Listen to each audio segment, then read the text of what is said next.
किस बारे में? 10 मिनट में ला।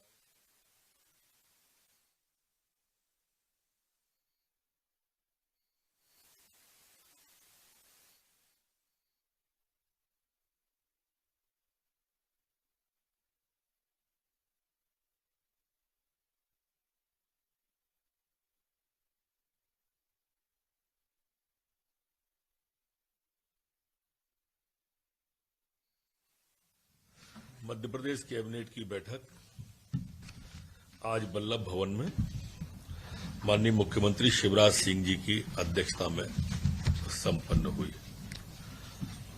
आज मुख्यमंत्री जी ने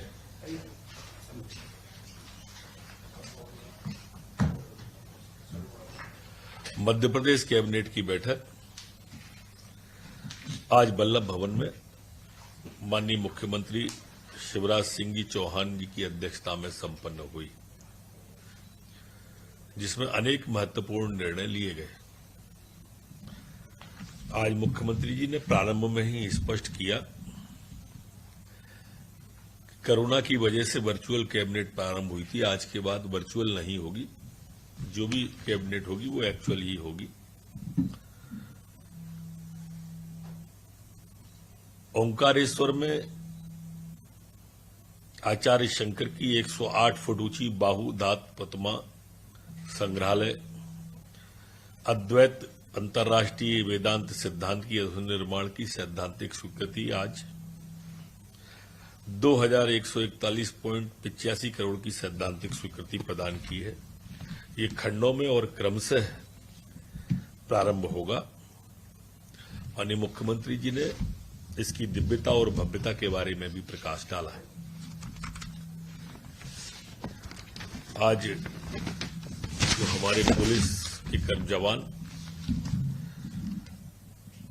ड्यूटी पर रहते हैं, अस्वस्थ होते हैं, वो उनके परिवार के जो हमारे प्राथमिक स्वास्थ्य केंद्र हैं, उनके लिए भोपाल में अब एक आधुनिक सुविधा और सर्व सुविधा से युक्त पुलिस चिकित्सालय बनाए जाने का मध्य प्रदेश की कैबिनेट ने 50 बेड का अस्पताल भोपाल में जो पुलिस के लिए होगा,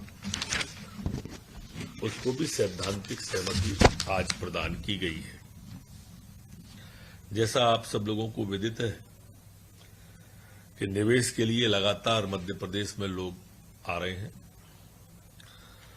और हमारे पास अब जगह कम पड़ रही है। इसके लिए स्वाभाविक रूप से आवश्यकता है कि हम नए क्षेत्रों को विकसित करें।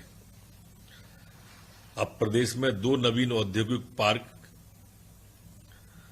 भोपाल के बगरौद, गोकला कुंडी और सीहोर के बड़िया खेड़ी, यहां 59.89 करोड़ की लागत की वित्तीय व्यवस्था आज कैबिनेट के द्वारा की है। इसमें अलग अलग खंडों में अलग अलग विषयों पर अलग अलग अंश के साथ में मध्य प्रदेश की कैबिनेट के द्वारा इस पर सहमति दी है। इसकी स्थापना के लिए लगभग औद्योगिक क्षेत्रों के विकास के लिए ये सहमति दी है।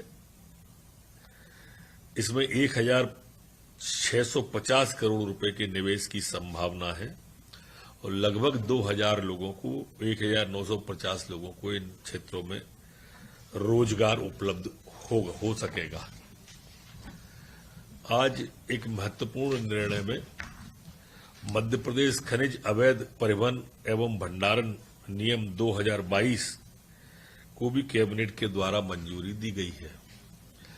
इसमें माइनिंग के अवैध परिवहन पर सख्ती बढ़ाई गई है, कानूनों को सख्त किया गया है, जिससे कि हमारे यहां पर जो शिकायत आती है चोरी की, रॉयल्टी चोरी की, उसमें भी उनकी ट्रैक्टर ट्रॉली अगर पकड़ी जाती है तो रॉयल्टी की 15 गुना राशि पर्यावरण क्षतिपूर्ति के दंड के रूप में और कुल रॉयल्टी का 30 गुना दंड लेने का भी प्रावधान है।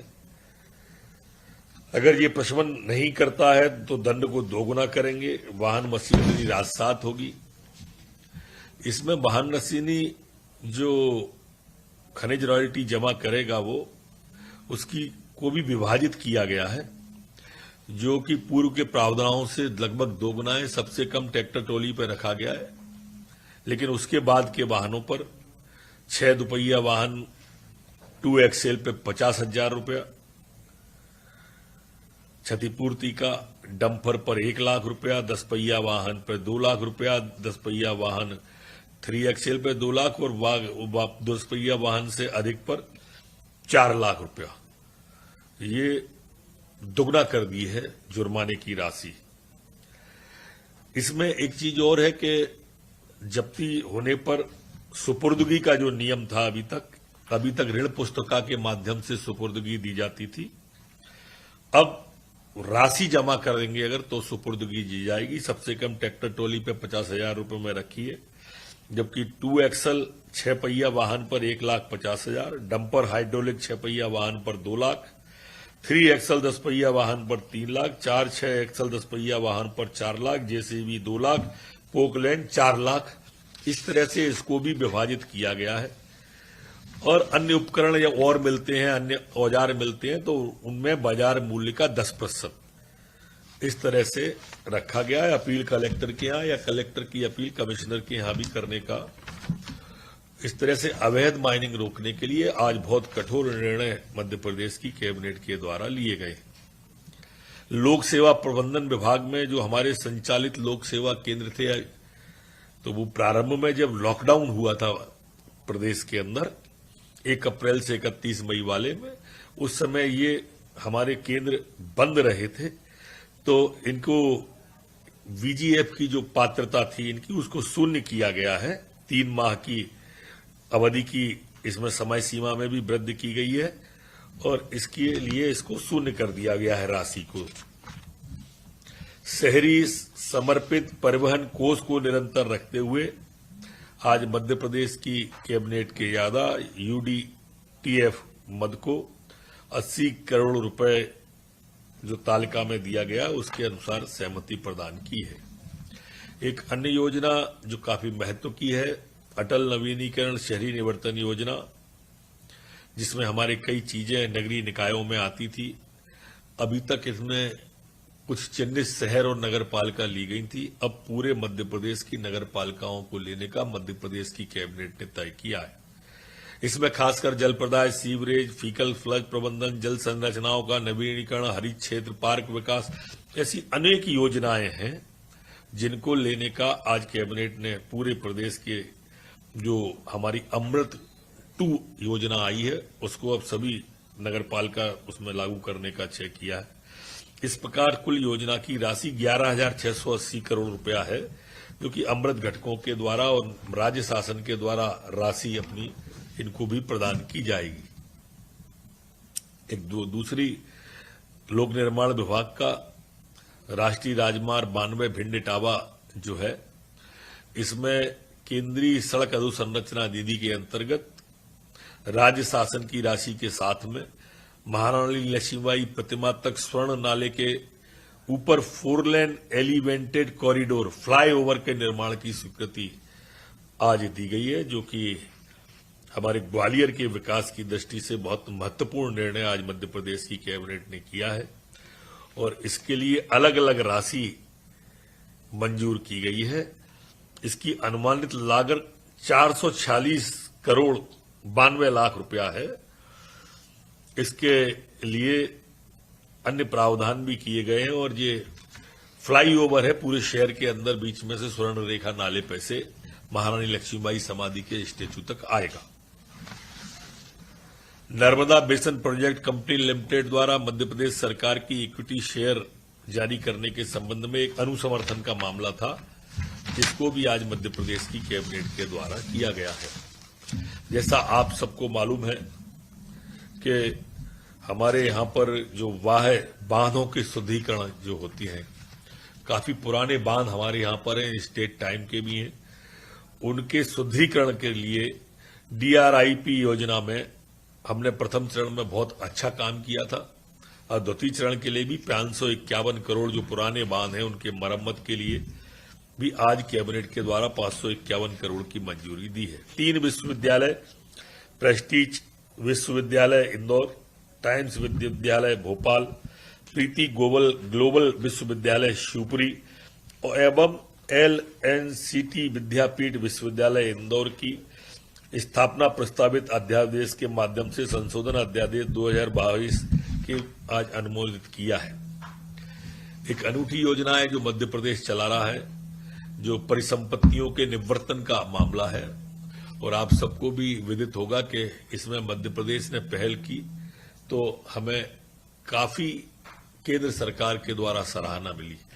यहां तक कि हमें बड़ी राशि केंद्र सरकार के द्वारा इसमें लगभग 500 करोड़ है, हाँ 500 करोड़ रुपया जीरो ब्याज पर केंद्र के द्वारा हमारी इस योजना के लिए लगभग पुरस्कार स्वरूप ही कह सकते हैं। हिंदुस्तान का एकमात्र मध्य प्रदेश ऐसा राज्य है जिसने इस तरह की परिसंपत्तियों का निवर्तन किया है। ये आज जो आए हैं विषय, उनमें भोपाल की सेंटर प्लेस बैरागढ़ परिसंपत्ति निवर्तन का है। इसमें 41,63,63,063 रुपए में 100% राशि जमा करने के बाद में देने का इसका अभी आज डिफर किया है भोपाल की सेंट्रल प्रेस, चूंकि ये मामला न्यायालय में विचाराधीन था। इसकी बोली जो मैंने अंक बताए हैं इसमें आ गई थी पर डिफर हुआ है। जबकि जबलपुर स्थित संभागीय कार्यालय पंचसंपत्ति निपन HI निविदाकार सुधीर कुमार रावत की उच्चतम निविदा राशि रुपए 46 करोड़ 20 लाख ये 100% राशि जमा करके देने का तय किया है। पहला डिफर है, दूसरा दिया है। इसी तरह से सतना का जो सतना बस डिपो थी उसको 62 करोड़ 62 लाख में देने का 100% राशि जमा करके तय किया है। उज्जैन का जो अशोका मंडी मार्ग आगर रोड है उस पर विनोद मिल पर संपत्ति में 8 और 9 का एकल भूमि पार्सल को 19 करोड़ 40 लाख 46 हजार में 100% राशि जमा करने के बाद देने का तय किया है। इसी तरह से सहकारिता विभाग की सहकारी सोयाबीन प्रसंस्करण संयंत्र नागझिरी जिला उज्जैन स्थित परिसंपत्ति को 10 करोड़ 94 लाख 80 हजार में 100% राशि तिलहन संघ की इस भूमि को देने का तय किया है। इंदौर में भूखंड पार्ट 1 क्षेत्रफल 2000 वर्ग मीटर, इसे 9 करोड़ 24 लाख 18 हजार में देने का 100% राशि के बाद में तय किया है। वहीं उज्जैन के सहकारिता विभाग के प्रसंस्करण नागझिरी, वही है क्या,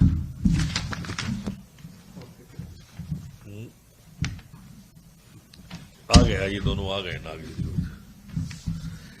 एक अन्य अधोसंरचना विकास से जुड़े विभागों के लिए सीधी भर्ती के लिए आज जो 2 विषय आए थे, एक सीधी भर्ती के सहायक यंत्रिका और उपयंत्रिका। इसमें उपयंत्रियों के लिए PEV के माध्यम से भरने का की सैद्धांतिक सहमति दी, पर चूंकि सहायक यंत्री और उसके लिए गेट का विषय आया था, जबकि मध्य प्रदेश के मुख्यमंत्री जी की इच्छा है कि हमारे प्रदेश के नौजवानों को ज्यादा से ज्यादा रोजगार मिले, तो उन्होंने पुनः इसकी समीक्षा करने के लिए CS महोदय को अधिकृत किया। आज मुख्यमंत्री जी ने 2 बात और बोली। 12 तारीख को फसल बीमा योजना का कार्यक्रम संपूर्ण प्रदेश के अंदर मनाया जाएगा। मैं यहां यह कहना भी प्रासंगिक समझता हूं कि हमारी सरकार एकमात्र ऐसी सरकार है, वो सरकार थी जिसने 4000-5000 कुल करोड़ रुपया किसानों के बीमा और कर्जा माफी के नाम पर कुछ भी नहीं किया और प्रदेश के अंदर, जबकि हमने अकेले बीमा में ही 10,000 करोड़ से ऊपर की राशि किसानों को देने के लिए पहला और दूसरा मिला लेते हैं। तो जो काम आप देखते होंगे हर हफ्ते माननीय मुख्यमंत्री जी कभी किसी न किसी योजना में और किसी न किसी मद में कभी गरीब को कभी किसान को राशि हजारों करोड़ के रूप में हम डाल रहे हैं। वह कार्यक्रम 12 तारीख को फसल बीमा योजना का होगा। कल आपने देखा होगा माननीय मुख्यमंत्री जी जैत में गए थे गांव का गौरव दिवस मनाने के लिए। आज उन्होंने सभी मंत्रियों से कहा भी है कि सभी लोग अपने अपने गांव में गौरव दिवस के रूप में मनाने के लिए प्रयास करें। उन्होंने उदाहरण दिया, जैसे इंदौर ने मां अहिल्याबाई के जन्मदिन को मनाने का तय किया है। भोपाल में जब विलीनीकरण की तारीख थी, उसमें भोपाल का मनाने का तय किया है। और विस्तार से उन्होंने इसको सभी के सामने रखा भी कि किस तरह से जब पुराने लोग जो गांव के थे उन्हें बुलाया और उनमें कितना उत्साह का वातावरण था। कई लोगों ने आंगनवाड़ी गोद ले ली, कई लोगों ने गांव के बच्चों को पढ़ाने की जिम्मेदारी ली। तो जब लोगों को उस दिन वहां बुलाया जाएगा गौरव के रूप में, तो लोगों के अंदर एक ओज और उत्साह और अहम स्वाभिमान भी आता है।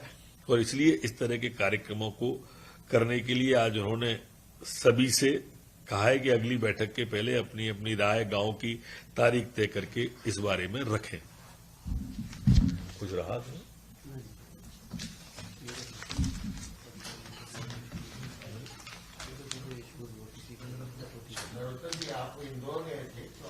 ये भी रखना होगा, ये भी रखना।